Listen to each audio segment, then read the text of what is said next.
Au nom du Père et du Fils et du Saint-Esprit. Amen. Grande joie d'être là avec toi. En ce 3 mai, nous célébrons aujourd'hui Saint Philippe et Saint Jacques apôtres. Voilà, c'est une fête des apôtres de notre Église. Et la lecture patristique d'aujourd'hui, c'est 1 Corinthiens, chapitre 15, à partir du verset 1. Je vous rappelle, frères, l'évangile que je vous ai annoncé, que vous avez reçu et dans lequel vous demeurez ferme, par lequel aussi vous vous sauvez, si vous le gardez tel que je vous l'ai annoncé. Sinon, vous auriez cru en vain. Je vous ai donc transmis en premier lieu ce que j'avais moi-même reçu, à savoir que le Christ est mort pour nos péchés, selon les Écritures, et qu'il a été mis au tombeau, qu'il est ressuscité le 3e jour, selon les Écritures, et qu'il est apparu à Céphas, puis aux 11. Ensuite, il est apparu à plus de 500 frères à la fois. La plupart d'entre eux demeurent jusqu'à présent, et quelques-uns se sont endormis. Ensuite, il est apparu à Jacques, puis à tous les apôtres. Et en tout dernier lieu, il m'est apparu à moi aussi, comme à l'avorton. Alors, ici, nous parle, bien sûr, nous parle de Jacques, ici. Parmi ceux qui ont vu Jésus vivant, il y a Saint Jacques. Parce que c'était une condition pour devenir apôtre, c'est quelqu'un qui a vu Jésus de son vivant. Mais ce que je voulais vous appeler votre attention, c'est Paul qui dit « Je vous rappelle, frères, l'évangile que je vous ai annoncé, que vous avez reçu et dans lequel vous demeurez ferme,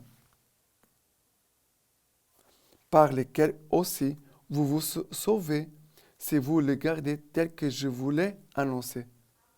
Sinon, vous aurez cru en vain. » Alors, demeurez ferme dans la foi, demeurez ferme dans l'évangile, dans la parole, pour demeurer ferme dans la foi, attaché au Seigneur. Sinon, on peut se perdre.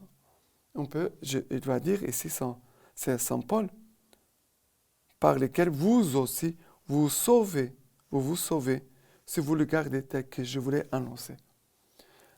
Parce qu'il y a beaucoup de personnes qui parfois aiment changer l'évangile. Ils prennent la parole de Dieu, mais ils vont bricoler avec l'évangile pour dire peut-être ce qu'ils imaginent aussi qu'ils veulent faire dire l'évangile, mais que ce n'est pas peut-être cela que Jésus est en train de dire. Alors, on doit être fidèle à l'évangile, nous devons être fidèles à la foi catholique, nous devons être fidèles à l'enseignement de notre pape François et des enseignements de nos évêques. Voilà cette fidélité que le Seigneur nous appelle, cette fermeté dans la foi. D'accord? Et maintenant, le psaume d'aujourd'hui, c'est le psaume 19 à partir du verset 2. Les cieux racontent la gloire de Dieu et l'œuvre de ses mains, le firmament l'annonce. Le jour au jour, on publie les récits et la nuit à la nuit transmet la connaissance. Non point récit, non point langage, nulle voix qu'on puisse entendre. Mais par toute la terre, on ressort les lignes et les mots jusqu'aux limites du monde. Voilà. Et ici, nous dit que les cieux racontent la gloire de Dieu et l'œuvre de ses mains, les firmaments l'annoncent. Alors, c'est déjà la création annonce l'œuvre, les mains de Dieu. Combien plus d'avantages, nous, les enfants bien-aimés de Dieu, nous qui recevons l'Eucharistie, le corps et le sang de Christ, nous qui recevons la parole de Dieu, nous qui recevons le baptême, nous qui recevons la confession, le pardon de nos péchés, combien plus d'avantages nous devons annoncer jusqu'aux limites du monde la bonne nouvelle du Seigneur. C'est lui qui reçoit vraiment, qui se rend compte du plus grand bien que quelqu'un peut recevoir sur cette terre, que c'est Jésus-Christ. La foi, cette personne ne peut pas s'empêcher de transmettre, d'annoncer la bonne nouvelle aux autres. D'accord?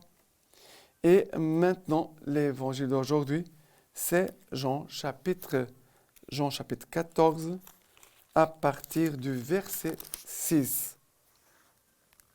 Jésus lui dit, Moi, je suis le chemin, la vérité et la vie. Nul ne vient au Père sinon par moi. Si vous me connaissez, vous connaîtrez aussi mon Père. Dès à présent, vous le connaissez et vous l'avez vu.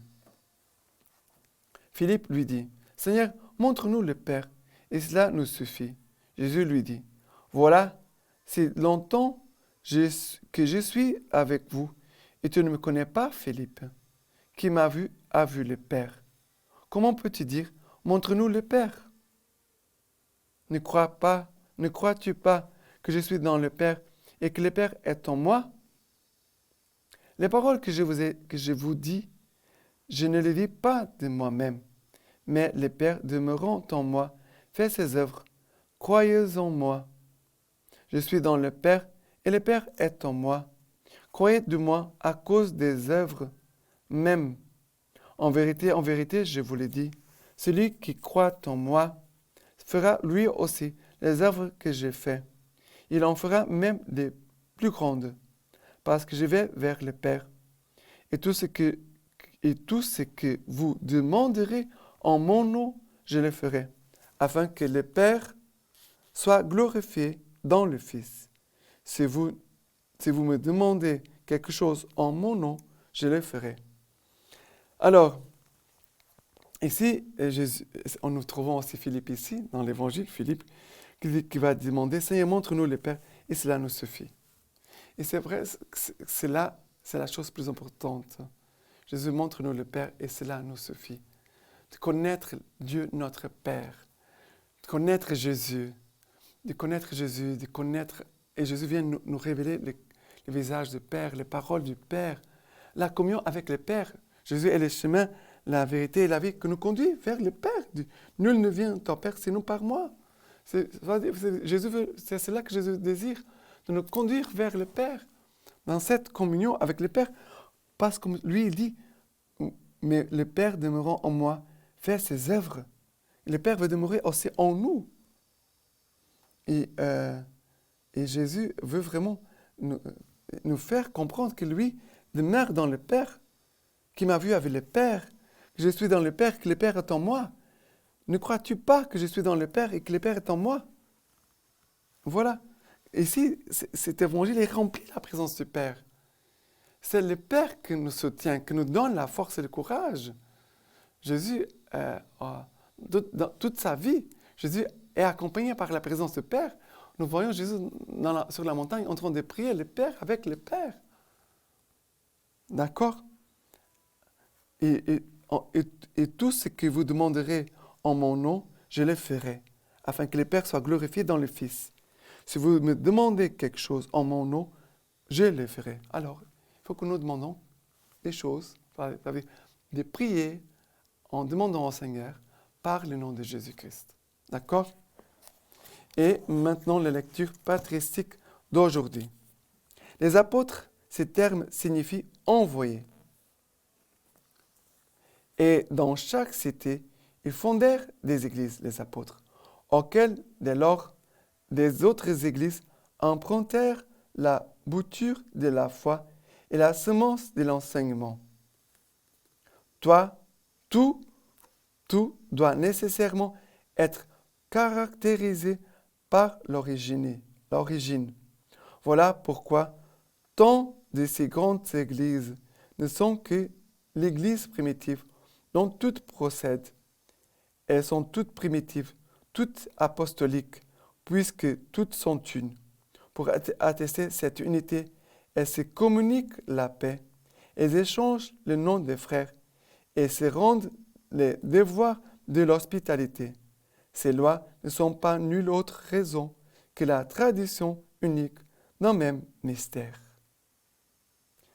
Qu'ont prêché les apôtres, c'est-à-dire que leur a révélé le Christ.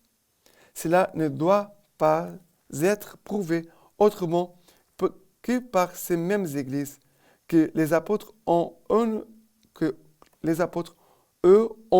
eux-mêmes fondées, qu'eux-mêmes ils ont instruites, tant de vive voix, comme on dit, que plus tard par des lettres.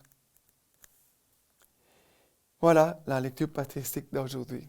l'unité que les apôtres ont semée à travers toutes les églises qu'ils ont fondées partout dans le monde. Une seule église, une seule foi, un seul baptême. Que le Seigneur vous bénisse et vous garde par les mains toutes pures de la Vierge Marie. Que Dieu Tout-Puissant vous bénisse, le Père, le Fils et le Saint-Esprit. Amen.